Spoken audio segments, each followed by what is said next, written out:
having discussed the GATT, General Agreement on Trade and Tariff, now we move on to the discussion of World Trade Organization, WTO. As we know, GATT was actually replaced by WTO. So today we have no GATT, but in place of GATT, we have World Trade Organization.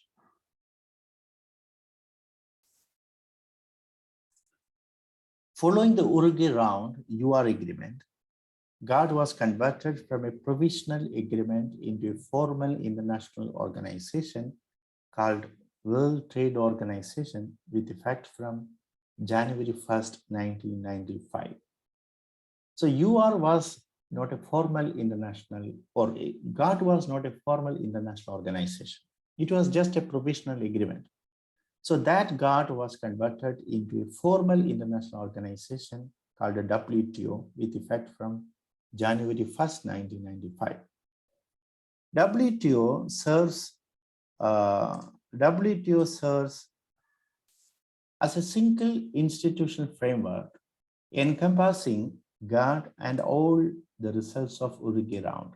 So all aspects of GATT and all the results of Uruguay round are encompassed in WTO. It is directed by a ministerial conference which is overseen by General Council.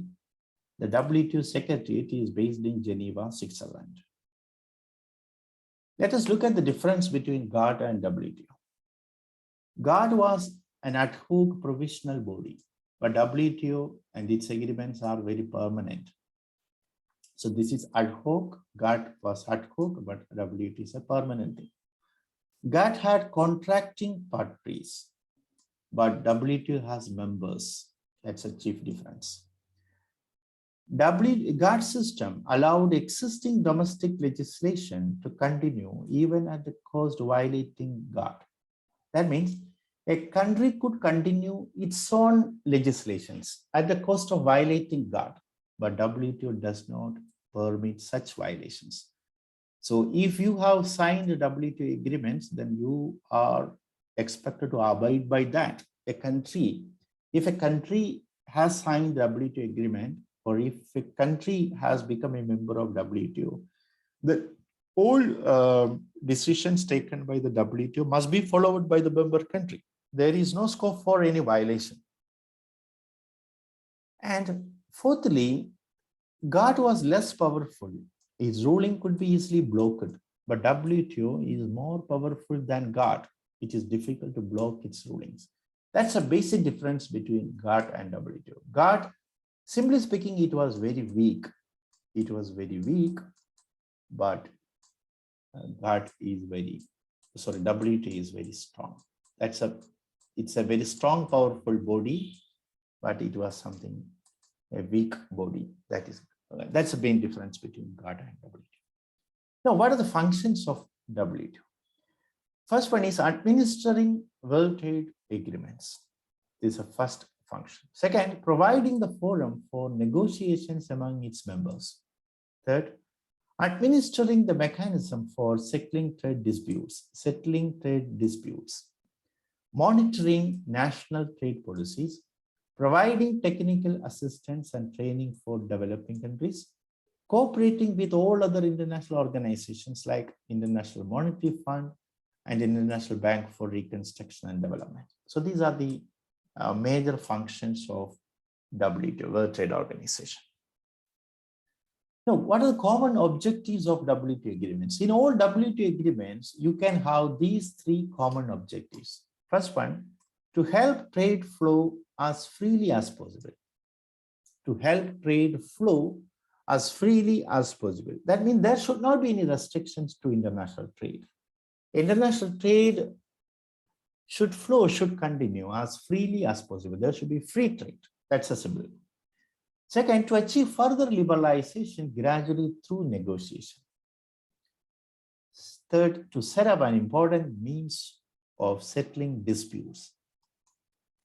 That is, free trade is first objective, second, liberalization is second objective, and third, settling disputes among member countries. That's the third objective. So these are the three common objectives which you can find in WTO agreements. What are the WTO principles? First one is non-discrimination. Means member countries should not discriminate against the other. Second, free trade, predictable policies encouraging competition. Free trade, trade devoid of controls. Predictable policies, there should not be frequent shift change in policies. Policies must be capable of being predicted. And encouraging competition. Third, extra provisions for less developed countries. This is a very important thing. Extra provisions for less developed countries. These are the WTO principles. Then let us look at the organization structure of WTO. First, there is a ministerial conference. It's a top-level decision-making body of the WTO. It doesn't regularly meet. It meets at least once every 2 years. Below the ministerial conference, there is General Council. It normally includes ambassadors and heads of delegations in Geneva. At the next level, means after below this General Council, we have Goods Council, Services Council, and Intellectual Property Council. These councils report to the General Council. Numerous specialized committees, working groups are also deal with individual agreements. So these are the this is the organization structure of WTO. At the top, we have the ministerial conference, which meets at least once in every 2 years. And below that, we have the General Council. And below that, we have Goods Council dealing with the negotiations in goods trade, Services Council, Intellectual Property Council. And these councils reported to the General Council. And besides all these, we have WTO has specialized committees, working groups to deal with individual agreements. WTO agreements are bird's eye view. Agreement on goods, that's the first agreement. It has agreements on specific sectors like agriculture, textiles, product standards, subsidies, etc. Second, agreement on services. Services firms such as banks, insurance firms, tour operators looking to do business can now enjoy the same principle applied to the case of goods. Third, intellectual property agreements. It amounts to rules for trade and investment in ideas and creativity. And fourth, dispute settlement. WTO procedure for resolving dispute settlement is very important. So these are the main agreements in WTO: agreement on goods, agreement on services, agreement on intellectual properties, and dispute settlement mechanism. What are the benefits of WTO? It is interesting to know the benefits of WTO, and WTO always stands for free trade. So therefore, as benefit of WTO, you can write all benefits of free trade, because free trade is one of the important objectives for which WTO has been established. GATT and WTO has made significant achievements in reducing tariff and non-tariff barriers to trade, because tariffs and non-tariff barriers act as blocks to international trade. They will prevent international free trade. So therefore, WTO is trying to reduce both tariff and non-tariff barriers. That means it is supporting free trade. Second, the liberalization of investment has been fostering economic growth of a number of countries, because we know that liberalization has been one of the important objectives of WTO. And with liberalization, many countries are said to have made rapid strides in its GDP growth rate. The liberalization of trade and investment has been resulting in increase in competition, efficiency of resource utilization, improvement in quality and productivity, and fall in prices and acceleration. So these things have happened because of liberalization. WTO provides a forum for multilateral discussion of economic relations between nations. It has a system in place to settle trade disputes. WTO has a mechanism to deal with violation of trade agreements. WTO does considerable research related to global trade and disseminates a wealth of information. So these are the important benefits of WTO. Now we will look at the drawbacks and criticisms of WTO.